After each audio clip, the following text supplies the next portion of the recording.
Hello and welcome back to Wish for Death Island, population me. Now, I say that, but the type of things that are in the videos we're about to watch, I wouldn't exactly wish for. Today we're going to talk about a horror series that is way more realistic than most, if not all, of the series that I've ever followed. It's a, I guess, unnamed series by a channel called Urban Spook about murder and art. 朋友是一个坚韧不拔的纪录片，在香港这座城市的设置。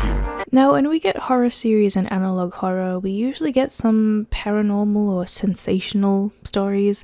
I definitely like those because part of the art style of analog horror is definitely that it kind of presents itself that way and it gives us beautiful visuals and a dreamlike atmosphere. I love stuff like Lane with that liminal landscape. It's always something that I've enjoyed, but I always feel slightly disconnected because of how crazy the events in the series end up being for analog horror that kind of follows this format. Like, don't get me wrong, I love stuff like the Mandela Catalogue, and a lot of that series is genuinely quite scary, I guess, but most of the time it's definitely more entertaining than it is scary. And as much as I love the visuals and whatnot, there's something that just immediately catches my attention as an artist when it involves paintings of nightmares and that kind of thing. So I think that I'm kind of biased towards something like this in general. But enough faffing around. I'm going through the episodes that we have so far, and I'm going to do kind of a walkthrough of the video and then follow it with as an in-depth summary as I can, and then kind of go to the next one that way and dissect it as we go. The videos are all like 2 to 4 minutes long, and there's only a few right now, so it won't be super tedious. While we do this, I'm actually doing a digital art study of one of the paintings, and I figured it would be nice with some background footage type of thing. I usually use stills from this kind of thing, but I don't want to keep reusing this footage over and over again from the series, so I figured that doing my own would work. I actually wanted to try doing some horror art. I'm gonna post the full version of this on the shop channel with some horror Silent Hill ambience if you wanna. Obviously I'm not gonna do anything with it because the stuff that I draw for my shop is just my own designs and stuff like that, and this is just a study of someone else's work. I know people always say you should check out the full thing first before you watch the analysis, and I know I'm gonna sound like a broken record, but I think why it's important to say that in this case as well is because I'm using basically the entire video to present the analysis. I don't want to try and like dampen the viewership of that series, because you might think, oh well, she played the whole video for us anyway for her analysis, so we don't have to watch the full thing, and I really don't want that to be the case.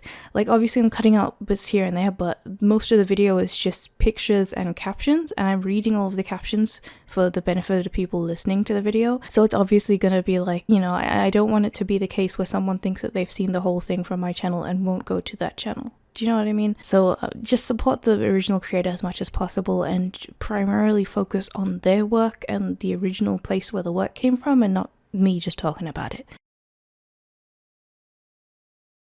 6 months ago, police found 3 paintings stored away in an abandoned storage area, each titled after recent murders. The first victim was Carla Gray, found with 36 stab wounds to the face and all her teeth removed. On the back of the first painting was the title, Carla's Teeth.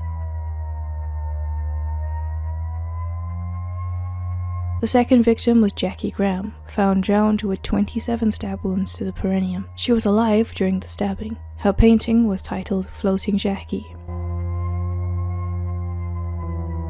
The last victim was James Miller, found with his face torn off and his wrist slit open. Autopsy showed that James was alive for several days without a face. The third painting was called James' Secret Face. 2 months later, several more paintings were discovered. However, the titles of these paintings did not seem to be connected to any known cases at the time. Here are the other paintings and their titles. Waxdoll Tom, Lisa's Secret Face, Hanging Jimmy, Fucktoy Corey, Daniel After the Fire, Jennifer's Last Stare, Scream Maggie Scream. After going public with the case and sharing the paintings in the hope of saving anyone that may be depicted, the police received 3 photos in the mail. Jackie Graham, James Miller,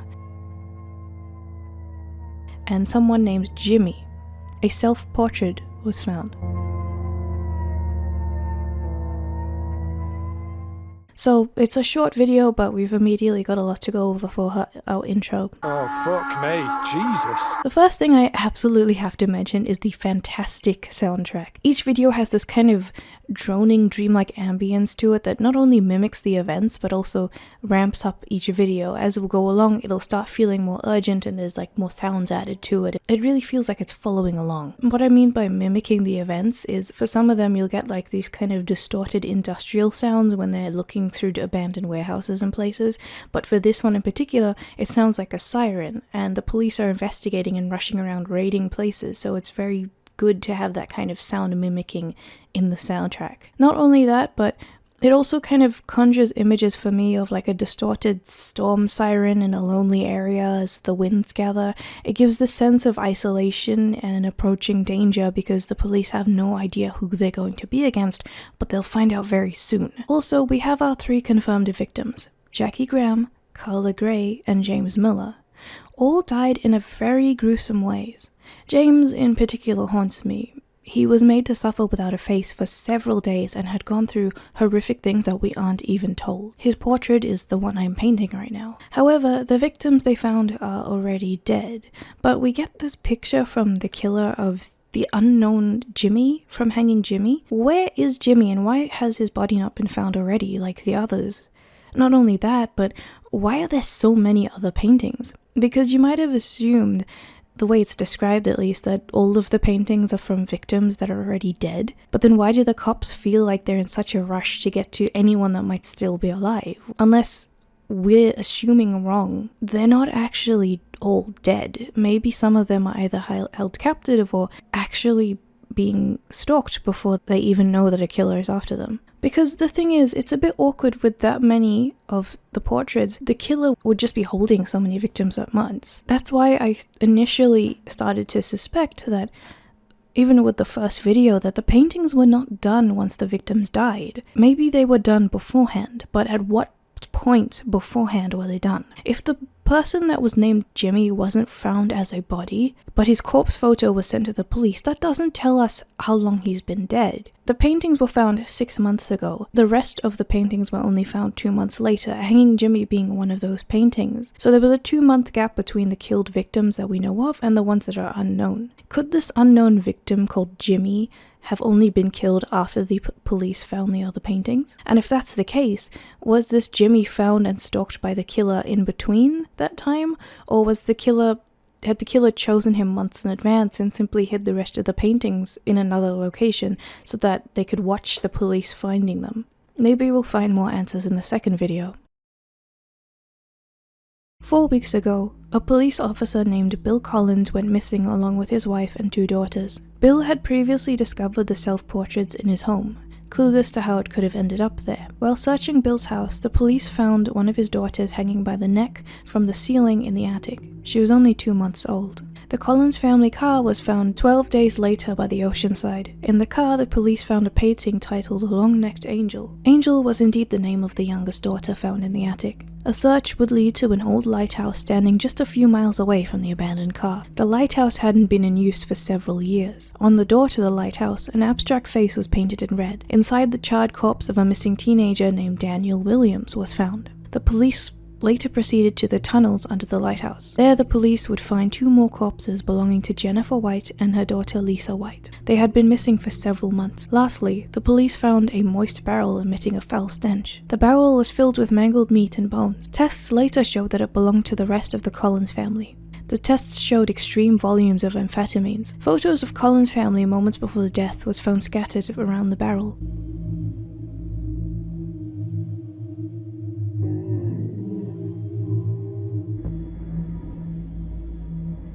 Lastly, there was a photo depicting an unknown face. Now we're introduced to the first officer to go missing once they start going after the killer, Bill Collins and his family.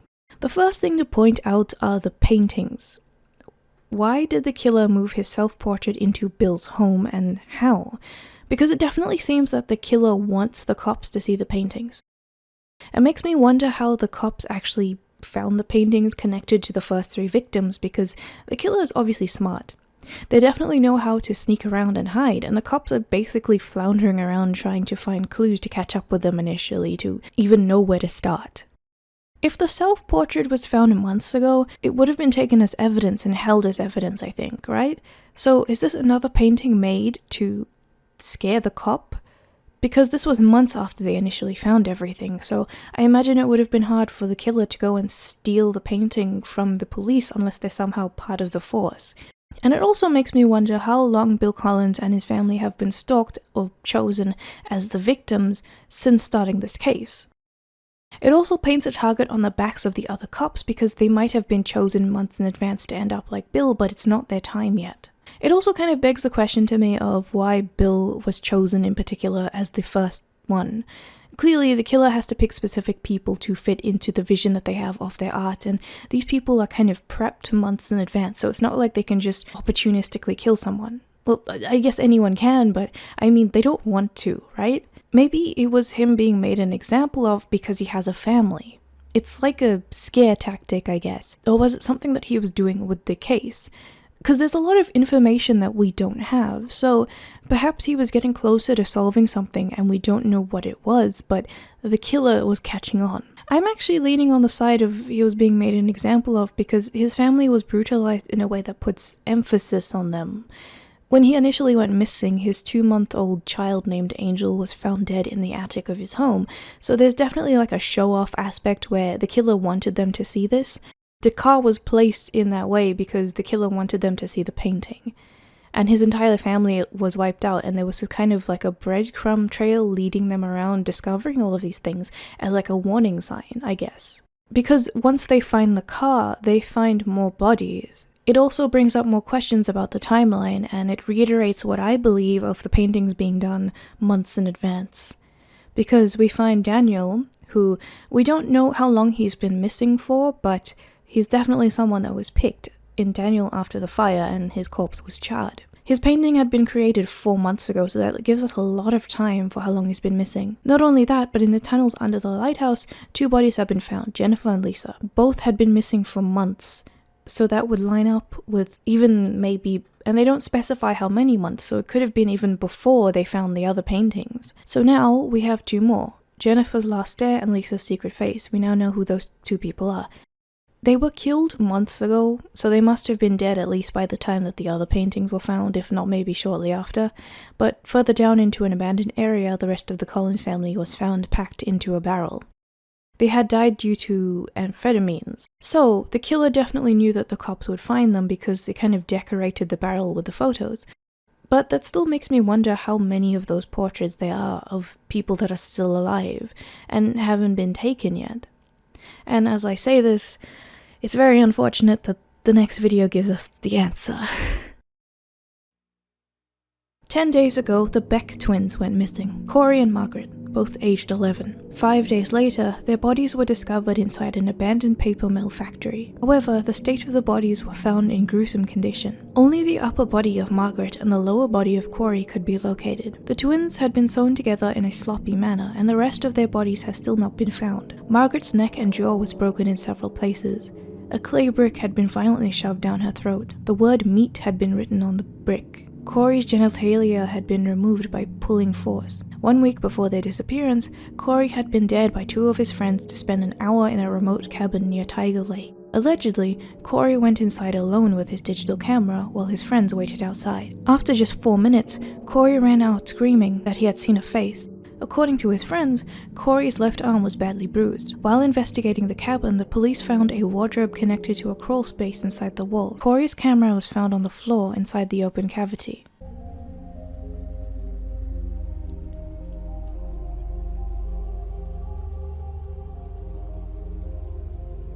This is definitely the most disturbing video for me. The fact that they're kids, but also with the name of Corey's painting and the fact that they don't know where the rest of the bodies went, that they were sewn together as well, it's just so disgusting and vivid, yet leaves so much unknown that still fills your mind with horrors that you don't really fully understand. What was done to Corey to make his face look like the painting?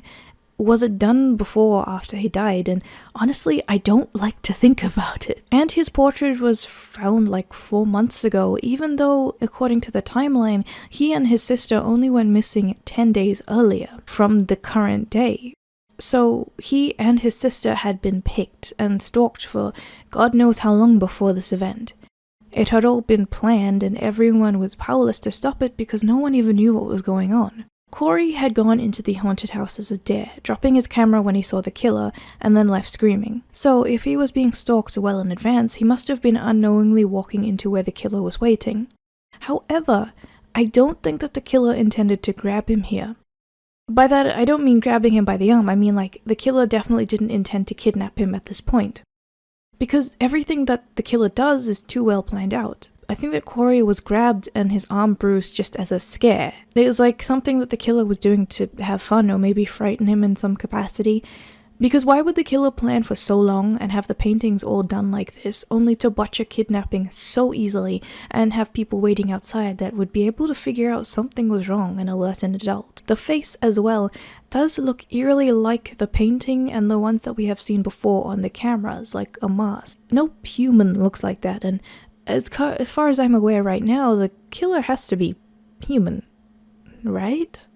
How is the killer actually supposed to stalk so many victims in advance, though? He was stalking Corey and Margaret, but also stalking the Collins family and doing all the other things that we don't even know so far apart. It has to be a group, or maybe the killer's not as human as we thought. I'm going with group for now. Private investigator Sean Kane had been helping police to locate victims connected to several paintings. The last body he found before he disappeared was the body of Tom Harris. The killer had climbed the drain pipe to the 3rd floor and entered Tom's apartment through his bedroom window. In the living room, a pile of hardened wax was found. Inside the wax was the body of Tom Harris. The cause of death was suffocation from the wax. Tom's arms and eyelids had been cut off. A 3rd arm was found inside the pile of wax. We still don't know who the arm belongs to. 1 week later, investigator Sean Kane went missing from his home. Neighbors of Sean notified the police after hearing his dog barking for 9 hours. Inside, the police found a horrid scene. The dog's legs had been broken. Although dehydrated and suffering, she was still alive. Blood trails would be found leading from the bedroom to the kitchen. The only clue police found was that Sean seemed to have deliberately painted the number 2 in his own blood on the doorframe. Inside Sean's bedroom, police found a new titled painting clearly resembling Sean, The Man in the Pipes. The perpetrator had entered Sean's house through the basement. Luckily, Sean had a surveillance camera installed just a few days earlier. Even though the camera itself had been destroyed, it still caught a photo. Sean was clearly a good asset to the police. He seemed to be the driving force of how the police were able to slowly catch up to the killer. He seemed to also help them find the person in the paintings, besides Jimmy, I guess. In the business, we call this foreshadowing. Tom Harris was encased in wax and suffocated, exactly like his portrait said. However, the arm is interesting. The diagram clearly shows that it's an adult's arm, so it can't be Corey's. It's also implied that the cops had found the Collins in the barrel, and all of the Collins, I mean, like besides the baby, and they would have been able to test to see if it was him because they would have him on file, and they would have brought this up if that was the case, that it was Collins or something to do with him. What if this is Jimmy's arm? Now, we don't have any body for Jimmy. The only thing we have are the portrait and the photo. We don't even have his last name. And it clearly shows that he was dead. So could he have been preserved somehow, or his arm just preserved to, well, for what? I don't know. I guess to toy with the cops or art somehow? Because now there's 3 severed arms. I don't really know why. But regardless, a week later, Kane went missing. And despite getting a painting, we still don't know where he is. I suppose he has to be in the pipe somewhere, right? But I don't know if it's the house pipes or someone else's pipes. Like, I figured they would know if it was his house because they would have probably checked the pipes. The killer had about 9 hours to do something to him, and the poor dog could only watch helplessly as he finished the job and left. The painting must have been done a long time ago as well, so all of those 9 hours were devoted to whatever happened. However, I find it interesting that he somehow managed to write 2 in his own blood. Like, how do we actually know it was him who wrote it in his blood? How do we know it wasn't the killer throwing a red herring or something? Because Kane knew well enough that he was at risk, knew well enough to get a camera a few days before it happened, and he still caught some evidence the weird mask-like face. So he must have either figured out something important about it, or I don't know. Maybe this was there to just throw us off, and maybe there's not to. I don't know, because the camera only caught one person as well. I want to believe it, but I don't. Something feels off. I feel like we have one more video to go, and what happens in that video is pretty freaky, but I feel like whatever's happening after that, I got a really bad feeling. 3 days ago, Tina Rosenberg was reported missing along with her boyfriend and younger sister. Her boyfriend Jack Strider wanted to take Tina on a South Coast road trip for her 20th birthday. Flora Rosenberg, the younger sister of Tina, was also invited for this road trip. Jack's car was found 2 days ago in the wood. There were signs of a struggle inside the car. There was also a painting. Flower Face Flora. While searching the car, police heard a screaming from deeper in the woods. Police followed the screams until they found a grisly sight. Tina was found tied to a tree with her feet and arms cut off. She was alive and conscious. The mutilated corpse of Flora could also be located. Her face had been smashed with a hammer, and Tina told the police that the murderer was still around. However, no one was to be found. After escorting Tina from the scene, the police returned to the car and found another painting. The painting had just been put there. The title was Long Jack, hastily written on the back. Jack has still not been found. In Tina's own words, this is what happened. I remember waking up in the car. Jack was gone and I could hear someone approaching. Next thing I remember, I was tied to that tree. I was injected with something. I could hear my sister screaming. She was screaming for her mom. Oh, Flora. I don't know. I remember whispering. And her face. Oh God, her face. This is the police sketch of the murderer based on Tina's description.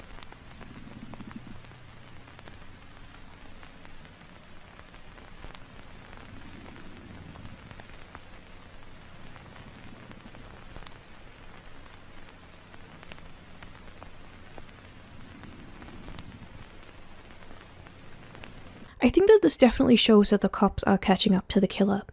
I don't know what this is going to lead to, but I know that they're making progress.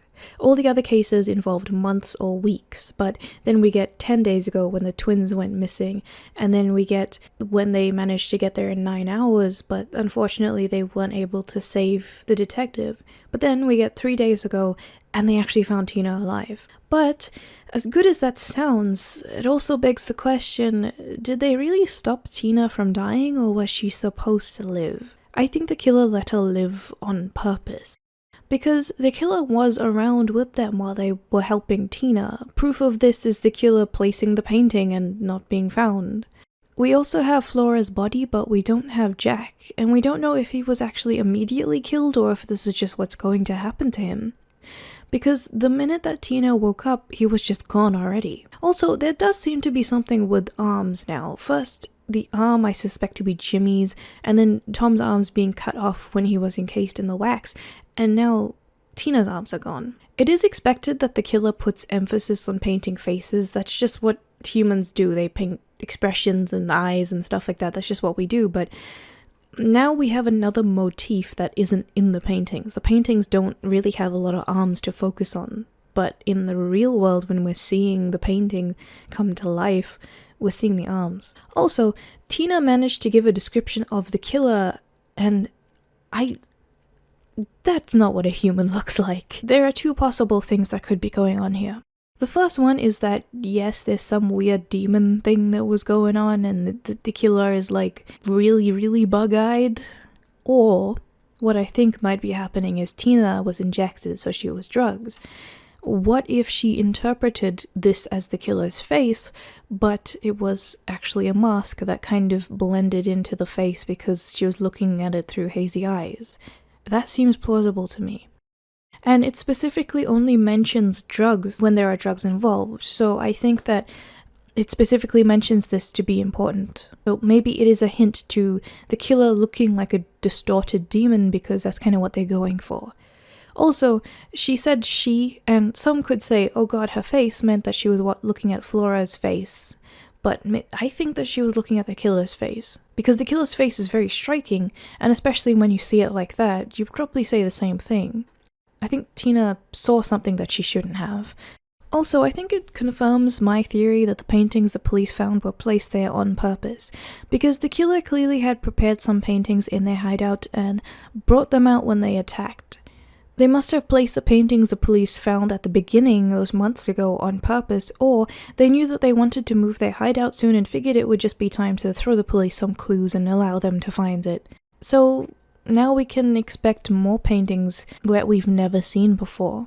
It's also interesting that this only really happened when all of the paintings had been fulfilled, the ones that we already have.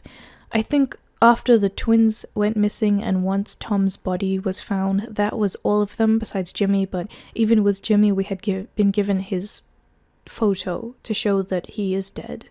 So once all the paintings had been fulfilled and the murders had been seen by people, we now get a suddenly new batch of murders. Even right after Tom's body was found, Kane went missing and we have a new painting. I know that the baby dying kind of breaks that up a bit because we got a new painting from that, but I think that, I don't know, something about that makes me think that that painting was done a while in advance and these ones are fresher. The more I see, the more I do think that there has to be a group involved, either that or like a weird demon. But the thing is, I know I said that I love this series because there's no paranormal stuff involved, and I do think that there's not a really high likelihood that there's paranormal stuff involved. I wouldn't mind either way. Let me explain why.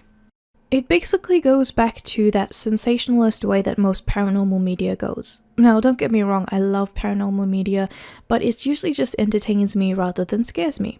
I do love it though. Every now and again, we get this type of ghost that is like this slow burn psychological thing where the ghost almost gaslights you to make you go insane and then reveals itself, and you feel like the reveal, rather than being cheesy or annoying, is actually rewarding. There's this movie that I really like called Lake Mungo. I should do a video on it maybe one day. It's basically about a family who has a daughter, Alice, who died, and she's maybe coming back to haunt them. But also there could be more to it, and there's this like dreamlike quality that descends into nightmare in the most eerie fashion, and I just really like how it's done.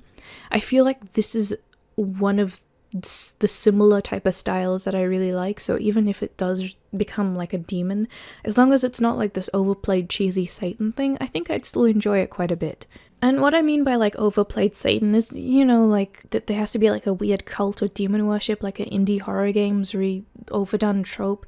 Another example of this, unfortunately, is Liminal Land, which is something that I found that I think an expo was involved in, and I really wanted to like it because I love the idea of like this forgotten theme park and it's like liminal stuff, but then they brought up that Satan's behind it, basically, like they summoned a demon and the people running the park were cults, and all of this liminal mystery just got destroyed for me.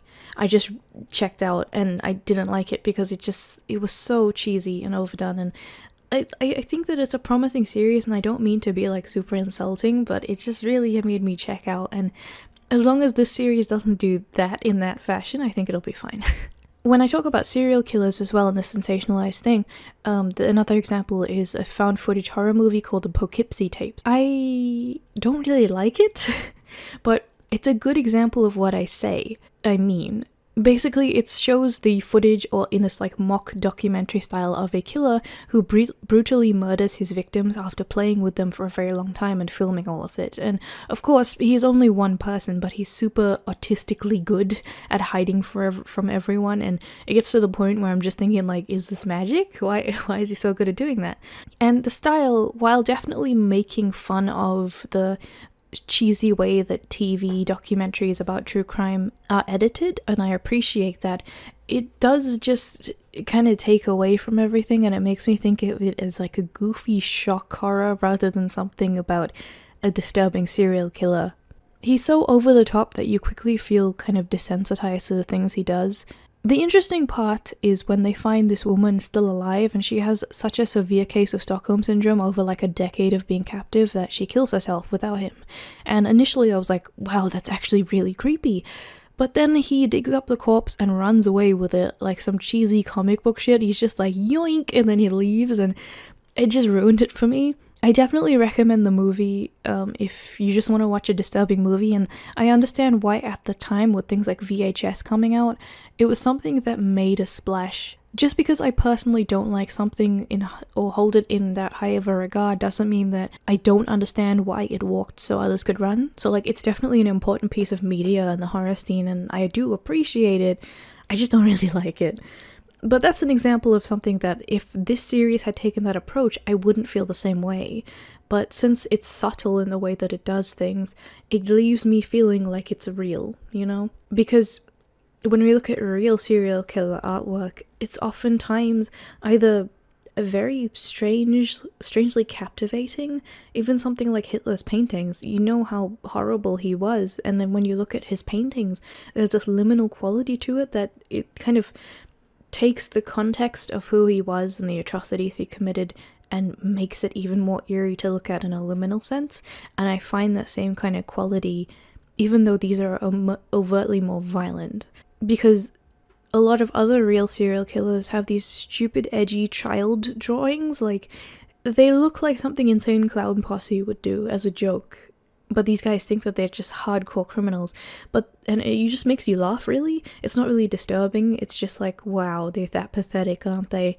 But then when you really find, like, I guess a talented artist in a way, or an artist that not necessarily as talented, but they're able to do something that feels real, it almost has this paranormal nature to it because it hits you mentally so well. And that's why I guess I have that kind of viewpoint. Like, you can guess from the title of the video the viewpoint that I have towards this because of that, really. Another thing that I want to say is it's refreshing to see a series that like kind of has a little bit of that analog horror quality, but it isn't overusing it. Because as someone who avidly watches the horror scene on the internet, I just cannot stand when like this generic horror shit pops up where it has the VHS filter that they probably took from somewhere, and then they just have like the most retarded shit ever, like a goofy face, and then it's like, oh, a censor bar that doesn't actually mean anything. It's like that analog horror be-like video with the Germa in the thumbnail. It's just really annoying. I've seen my fair share of those, especially while trying to look for good unique series, and it doesn't even make sense, and it just uses the same text-to-speech voices, and it feels so stale, you know? There's even like some well-known stuff that are spin-offs of other well-known stuff, and then I just get tired looking at them. So this feels really refreshing, and I say that about video games too, because this sort of trend kind of mirrors the fake like PS1 style and the analog horror games that have been popping up. I deeply love a lot of them, but I find that some of them are just trash. I watch a lot of Manly Badass Hero, and he plays like every single indie horror game in the universe, so I often see a lot of these types of smaller games that kind of have the same issues as the analog horror scene does. One in particular, especially not necessarily an analog horror, but one that touches on the liminal thing, is the Animalist thing. I initially liked the demo, and I liked most of what I saw in the Chapter 1 release when I watched various people play it. I have Manly's footage playing right now. I was thinking, you know, this is a bit tired, but I like where it's going for. It's subtle, it's not trying to overstep its boundaries, it's trying to hit the correct tropes that you would get with liminal media. And then right at the end, you get this shit. Later.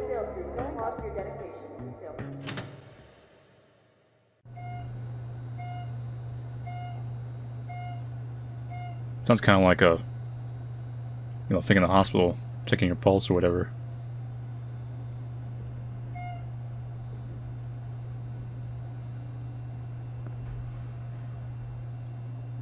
Let me out.